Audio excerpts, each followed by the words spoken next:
Kanina, nag-swimming kami sa Charles Resort, doon sa resort ni Kakalibe. Sa mga nagtatanong nga pala kung saan yung resort na yon, yung Charles Resort, ay sa Barangay Maria Paz, Tanawan City.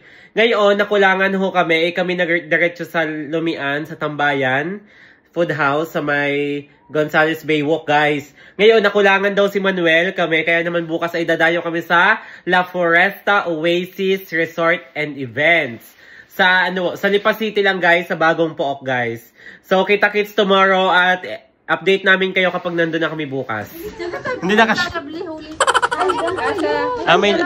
Dini pala. Ang third floor. Dini ang lagusan, guys. Yan.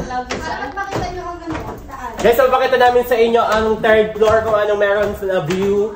At kitang view sa third floor, guys. Ayan, napakataas.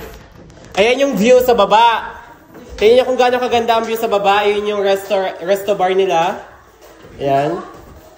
Uy, yung ganda. Wala pa lang, guys. Diba? Ang ganda dito. Mainit ang hula. Hindi po pasok aircon eh. Ang ganda. Huwag mo kaming pasiklaban. Ayan guys, tingnan nyo kung gaano kaganda ito yung higaan. Sa third floor to, guys. Third floor. Papakita ko sa inyo ang view. Tingnan nyo yung ano. Tingnan nyo. Tingnan nyo ang banyo. Sa third floor. Talaga namang ewanin ko sa inyo kung hindi. Wag muna tayong umuwi. Saging muna. Saging muna. Guys, kitang-kita ang Taal Volcano here.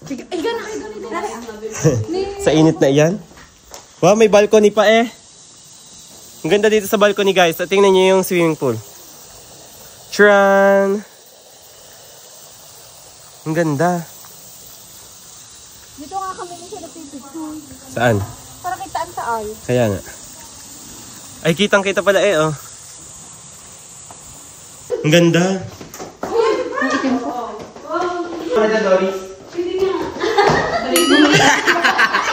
Si Kuya Toy magdadagat sa hindi kita na meron pala din yung ganda. Guys, dahil hindi siya mapaligo sila, ang lalim na swimming pool, din nila lang daw siya. Nandito lang pala bathtub siga at lampas tao ang pool.